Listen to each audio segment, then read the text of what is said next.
Hello बच्चो, चला कसे आहेत तुम्ही सगळे? चला तर स्वागत आहे तुमचं आमच्या यूट्यूब चॅनलवरती. मी ज्ञानेश्वर तुमच्यासोबत आहे ऑर्गॅनिक केमिस्ट्री शिकवण्यासाठी. तर आज मी तुमच्यासाठी एक छानसा टॉपिक घेऊन आलेलो आहे बघा. या टॉपिकमध्ये आज खास करून मी कुठल्याही एका स्पेसिफिक टॉपिकवर न बोलता एक छोटासा असा एक पॉईंट असं समजून सांगणार आहे तुम्हाला की जो ऑर्गॅनिकमध्ये 90% मुलं ही गलती करतात बघा. 90% मुलांना मी ऑब्झर्व केलेलं आहे. बरेचसे मुलं ऑर्गॅनिकमध्ये ही तक्रार करत असतात नेहमी की सर ऑर्गॅनिक केमिस्ट्रीमध्ये इतक्या सगळ्या रिॲक्शन्स असतात आणि आम्हाला हे रिॲक्शन्स क्रॅक होत नाही, किंवा मग या रिॲक्शन्स इतक्या सगळ्या रिॲक्शन असल्या कारण आम्ही ओळखण्यामध्ये फेल होतो. आणि एक्झाममध्ये कधी कधी असंही होतं सर की आम्ही जे रिॲक्शन सॉल्व्ह करतो क्वेश्चनमध्ये एक्झाममध्ये जे रिॲक्शन्स येतात ते आम्हाला सॉल्व्ह होत नाहीये, किंवा मग त्या थोड्याशा अलग पद्धतीनं क्वेश्चन्स विचारले जातात. तर सर यावर काय सोल्युशन असेल? तर बेटा याच्यावर एक सोल्युशन म्हणजे काय आहे की ऑर्गॅनिक हा मेन पॉईंटच तुम्हाला मग समजलेला नाही आहे. हा पॉईंट जोपर्यंत तुम्हाला समजत नाही, ऑर्गॅनिकचा मेन ट्रिक जर तुम्हाला समजत नाहीये, तर मग कदाचित तुम्ही मिस्टेक 100% करणार आहात. चला तर आज मी तुमच्यासाठी तो पॉईंट घेऊन येते. एक छोटासा टॉपिक नाही म्हणता येणार, पण एक छोट्याशा पॉईंटवरनं मी कुठलंही एक्झाम्पल असो आपण त्याच्यातून त्याला क्लिअर करण्याचा प्रयत्न करूया. चला तर आज जस्ट आपण एखादं एक्झाम्पल घेऊया. जसं समजा इथे की एखादं एक्झाम्पल मी घेतलेले बघा, दिसतंय तुम्हाला CH3 CHOH अँड CH3 तुम्हाला इथं दिलेला दिसतोय. इथं केमिनोफोर त्यांनी आरोवरती दाखवलाय, H+ दाखवलेला आहे आणि फॉरवर्ड डायरेक्शन मध्ये एक रिॲक्शन जाताना CH3 C double bond O CH3 दाखवलेला आहे बेटा. क्लिअर आहे? यस. चला तर आता ही जी रिॲक्शन आहे, काय करतात मुलं एक्झाम आल्याच्या नंतर एक्झाम मध्ये काय करतात? आता बघा कशा रिॲक्शनला सॉल्व्ह करत असतात. ऑर्गॅनिक मध्ये जात असताना, ऑर्गॅनिक रिॲक्शन सॉल्व्ह करत असताना तुमचा पॉईंट ऑफ व्ह्यू क्वेश्चनकडे बघण्याचा कसा असला पाहिजे, बरोबर? हे आज मी तुम्हाला समजून सांगतो. क्लिअर? बघा आता सर बघितलं दिसतंय तुम्हाला इथं. आता एक लक्षात घ्या की सगळ्यात पहिल्यांदा ऑर्गॅनिक रिॲक्शन जे होत असतात, नेहमी लक्षात घ्यायचं ऑर्गॅनिक रिॲक्शन होत असताना यामध्ये कुठला तरी जो रिॲक्टंट असतो याला रिॲक्टंट म्हणतात बेटा. हा जो रिॲक्टंट असेल, सबस्ट्रेट असेल, यामध्ये कुठला तरी रिॲक्टिव्ह पार्ट असतो, बरोबर? यामध्ये कुठला तरी एक रिॲक्टिव्ह पार्ट, किंवा मग आपण असं म्हणूया यामध्ये कुठला तरी एखादा फंक्शन ग्रुप असला पाहिजे. येस, यामध्ये एक फंक्शन ग्रुप आहे. येस, फॉरवर्ड डायरेक्शन मध्ये रिॲक्शन दाखवली जाते बेटा. आता यामध्ये आणखीन एक पॉईंट फॉरवर्ड डायरेक्शन मध्ये इथं केमिनोफोर दाखवलेला तुम्हाला दिसतोय. क्लिअर आहे? केमिनोफोर दाखवलेला दिसतोय. आता हा जो केमिनोफोर आहे, आता ऑर्गॅनिक रिॲक्शन चालत असताना, शिकत असताना, एक्झाम्पल सॉल्व्ह करत असताना जास्त घाबरायची गरज नाहीये. सिंपलचं लॉजिक आहे. एक सिंपलचं लॉजिक मी तुम्हाला समजून सांगतो. First point number first, reactor मध्ये, सबस्ट्रेट मध्ये सगळ्यात पहिल्यांदा तुम्ही हे बघा की याच्यामध्ये रिॲक्टिव्ह पार्ट किंवा फंक्शन ग्रुप काय दिलेला आहे. तर रिॲक्टिव्ह पार्ट फंक्शन ग्रुप तुम्हाला दिलेला आहे अल्कोहोल. क्लिअर आहे? अल्कोहोल दिलेला तुम्हाला दिसतोय, OH तुम्हाला दिलेला दिसतोय, बरोबर आहे? आता OH हा आपला रिॲक्टिव्ह पार्ट आहे या एक्झाम्पल मध्ये, हा आपला फंक्शन ग्रुप आहे. क्लिअर आहे? आता दुसरा पॉईंट आहे, आता अल्कोहोल रिॲक्टर मध्ये दिलेला आहे, सबस्ट्रेट मध्ये दिलेला आहे. दुसरा पॉईंट आहे, एरोवरती काय दाखवले त्यांनी हे ऑब्झर्व करा. ठीक आहे? तुमच्याकडे नॉलेज आहे, फक्त त्याला व्यवस्थितरित्या 5 सेकंद पॉज घेऊन एक्झाम्पलला बघा. ओके, बघितलं सर? केमिनोफोर दिलेला आहे, H+ दाखवलेला आहे. H+ म्हणजे माहिती आहे बेटा ऍसिडिक मीडियम आहे, ऍसिड त्यामध्ये टाकलेलं आहे, ऍसिडिक सोल्युशन मध्ये घेतलं गेलेलं आहे, बरोबर? त्याला आपण H+ असं म्हणतो. ठीक आहे सर, हेही कळलं. मग एकदा रिॲक्टंटच्या सोबत आरोवर दाखवलेला जो कंपाऊंड दिसतोय तोही ध्यानात घ्या. तो दिलेला आहे तुम्हाला केमिनोफोर. आता किती जणांना माहिती आहे केमिनोफोर? येस, आपण आता शिकतोय तर आपल्याला हे माहिती आहे केमिनोफोर एक ऑक्सिडायझिंग एजंट आहे. ठीक आहे? एक ऑक्सिडायझिंग एजंट आहे. चला, आपल्याला दिलंय ऑक्सिडायझिंग एजंट. क्लिअर आहे? समजलं सर आम्हाला? पहिलं रिॲक्टंट आहे, रिॲक्टंटला आम्ही बघितलं सर, त्याच्यात reactive part function group alcohol दिसतोय. दुसरा पॉईंट सर, एरोवरती काय? एरोवरती केमिनोफोर H+ दिसतोय, तो एक ऑक्सिडायझिंग एजंट आहे. क्लिअर आहे सर? आता केमिनोफोर H+ हा ऑक्सिडायझिंग एजंट आहे, रिॲक्टंट मध्ये अल्कोहोल आहे. आता आणखीन एक थोडंसं पॉईंट चेक करा. मला आणखीन एक पॉईंट सांगा, अल्कोहोल कोणता आहे? हा प्रायमरी आहे का सेकंडरी का टर्शरी आहे? व्हेरी गुड, हा एक प्रायमरी अल्कोहोल आहे. गुड, हा प्रायमरी अल्कोहोल आहे. आता प्रायमरी अल्कोहोल, एरोवरती ऑक्सिडायझिंग एजंट, तर इकडे काय? प्रायमरी अल्कोहोल, ऑक्सिडायझिंग एजंट, इकडे काय? व्हेरी गुड, सहज आहे. तर ज्यावेळेस तुम्ही प्रायमरी अल्कोहोल घेत असताना प्रायमरी अल्कोहोलचं ऑक्सिडेशन करता किंवा ऑक्सिडायझिंग एजंट त्यात ऍड केला जातो, तर त्याचं कन्व्हर्जन ऑक्सिडेशन मध्ये होऊन तो प्रोडक्ट कीटोन किंवा अल्डिहाइड मध्ये चालला जातो. सॉरी, हा सेकंडरी अल्कोहोल आहे. सॉरी, हा सेकंडरी अल्कोहोल इथे दिसतोय. तर सेकंडरी अल्कोहोल दाखवलेलं आहे. सेकंडरी अल्कोहोलचं ऑक्सिडेशन केलं तर कीटोन होतं, प्रायमरी अल्कोहोलचं ऑक्सिडेशन केलं तर अल्डिहाइड होत असतं, बरोबर? आणि फर्दर ऑक्सिडेशन होऊन त्याचं स्ट्रॉंग ऑक्सिडायझिंग एजंट असेल तर फर्दर ऑक्सिडेशन होऊन तो कार्बोक्सिलिक मध्ये जात असतो. तर हे तुम्हाला एक्झाम्पल दिलेलं आहे सर. सरळ एक्झाम्पल आहे, समजलं? क्लिअर झालं?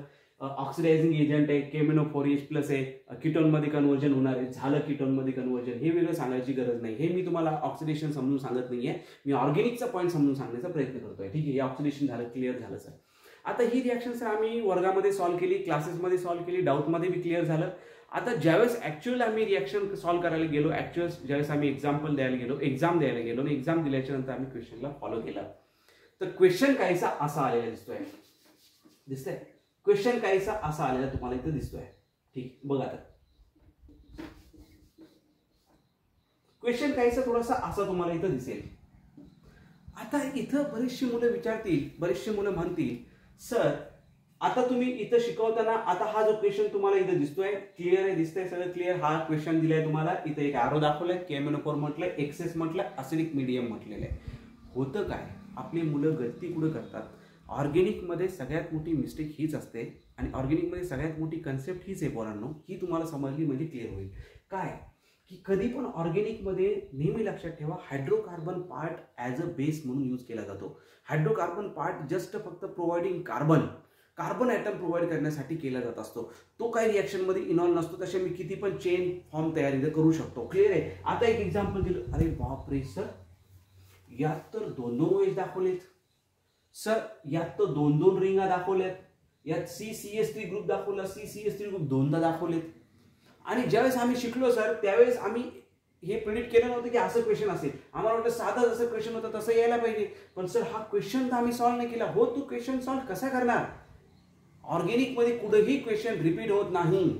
ऑर्गेनिकमध्ये क्वेश्चन कन्सेप्टवर विचारला जात असतो आणि त्याचं मॉडिफिकेशन करून कशाही पद्धतीने त्याला मांडलं जाऊ शकतं.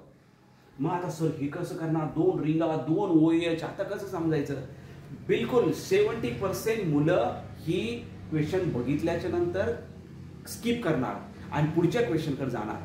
अर्धे मुलं 70% मुलं घाबरणार आहे क्वेश्चनला बघून, कसं आता हे खूप मोठं दिसतंय, आम्हाला येणार नाही. मी तेच सांगतोय, आता घाबरायचं नाही. मी सांगतो कशा पद्धतीने तुम्ही याला स्किप न करता याला इझिली सॉल्व्ह करू शकता. आता थोडंसं बघा, त्यांनी काय केले रे, अल्कोहोल दिलाय का? हो सर. बरं ठीक आहे, 2 अल्कोहोल दिले, नो प्रॉब्लेम, 2 अल्कोहोल दिले, ठीक आहे, पण अल्कोहोलच आहे का? यस अल्कोहोलच आहे सर. इथं केमेनोफोर दिलाय, ऍसिडिक मीडियम म्हटलं, H+ ने दाखवलं, ऍसिडिक मीडियम म्हटलं. अलग अलग टाईप करतील, कधी ऍसिडिक मीडियम म्हणतील, कधी H+ दाखवतील, कधी H2 सुपर दाखवतील. कन्फ्युज व्हायचं नाही, एकच आहे. केमेनोफोर दाखवलं म्हणजे ऑक्सिडायझिंग एजंट आहे का? हो ऑक्सिडायझिंग एजंट आहे. काय इकडे अल्कोहोल आहे का? हो अल्कोहोल आहे. इकडे ऑक्सिडायझिंग एजंट आहे का? हो ऑक्सिडायझिंग एजंट आहे. तर मग ही रिॲक्शन कोणत्या टॉपिक मध्ये येते? यस सर, ही रिॲक्शन येते ऑक्सिडेशन ऑफ अल्कोहोल. बरोबर, ऑक्सिडेशन ऑफ अल्कोहोल. आणि ऑक्सिडेशन ऑफ अल्कोहोल केलं तर होतं काय सर? ऑक्सिडेशन ऑफ अल्कोहोल केलं तर कीटोन आणि अल्डिहाइड फॉर्म होत असतो. सर हे जनरल आम्हाला माहित झालेलं आहे. ठीक आहे, ठीक आहे. मग आता मुलं कुठं क्वेश्चनला स्किप करू लागले? कशामुळे क्वेश्चनला स्किप करू लागले? का क्वेश्चनला बघून क्वेश्चन एवढा मोठा दिसतोय. सगळ्यात पहिला पॉईंट ऑर्गेनिकमध्ये, आता मी जो मेन तुम्हाला सांगायला जातोय, ऑर्गेनिकमध्ये ही स्ट्रॅटेजी NTA वाली यूज करत असतात. क्वेश्चन देताना आपण शिकताना तर साधी शिकतो, पण देताना क्वेश्चनला असं अरेंज करतात ना, असे कंपाऊंड जोडत आणून देतात की मुलांना असं वाटायला लागतं एवढा क्वेश्चन बघून की सर हे माझ्याच्याने सॉल्व्ह होत नाहीये किंवा ही एवढी मोठी आपण नाही करू शकत सॉल्व्ह. ठीक आहे, आता बघा हा सगळा जो पार्ट आहे, हे बघा हा सगळा जो पार्ट तुम्हाला इथं दिसतोय आणि हा सगळा जो पार्ट इथं तुम्हाला दिसतोय, हा पार्ट फक्त एक हायड्रोकार्बनची चेन आहे. हे फक्त हायड्रोकार्बनचा बेसिक पार्ट आहे. हा रिॲक्शन मध्ये कुठेही इन्व्हॉल्व नाही. हा रिॲक्शन मध्ये कुठेही इन्व्हॉल्व नाहीये, ही सगळ्यात पहिले समजून घ्या. हा रिॲक्शन मध्ये कुठेही इन्व्हॉल्व नाही. हा एक अनरिॲक्टिव्ह पार्ट आहे, ज्याचं ऑक्सिडेशन ऑफ अल्कोहोल मध्ये कुठेही रिलेशन नाहीये, कुठेही त्याचा संबंध नाही. ठीक आहे, आता इथं अल्कोहोल दिला ना ऑलरेडी, त्यांनी OH फंक्शन ग्रुप ऑलरेडी दिलेला आहे. मग OH फंक्शन ग्रुपच ऑक्सिडेशन होऊन रिॲक्शन होणार. मग हा OH असताना अनरिॲक्टिव्ह पार्टकडे बघायचा विषय येत नाही. मग याला आपण गडबडून जातो, सर हे एवढं मोठं दिलेलं आहे काय करायचं, याचा काही रोल आहे का? तर लक्षात घ्या, रिॲक्शनचा रोल काय असतो, इकडे कुठला तरी रिॲक्टिव्ह पार्ट दिला जातो, कुठेतरी रिएजंट दिला जातो, प्रोडक्ट बनत असतो. आता इकडे reactive part already function group दिलेला आहे OH. मग हा कशाला पार्ट असेल रिॲक्टिव्ह? आता अनरिॲक्टिव्ह पार्ट असतो. हायड्रोकार्बन माहिती ना तुम्हाला, अनरिॲक्टिव्ह असतं generally, most of the reaction करत नाही, मोस्ट ऑफ द वेळेस रिॲक्शन करत नाही हायड्रोकार्बन पार्ट. फंक्शन ग्रुप असेल तर करतच नाही. मग हा जो पार्ट आहे हा फक्त तुम्हाला फसवण्यासाठी दिलेला आहे, तुम्हाला घाबरून जाण्यासाठी मोठा दिलेला आहे. मग हे नव्हतं देता येत का? देता येत होतं, पण हे देण्याच्या ऐवजी त्यांनी याला का प्रेफर केलं? कारण त्यांना माहिती आहे मुलांना बऱ्याचशा वेळेस ऑर्गेनिकमध्ये ही दिक्कत येऊ शकते आणि 70% जे आपले मुलं आहेत ते याच्यात गलती करू शकतात.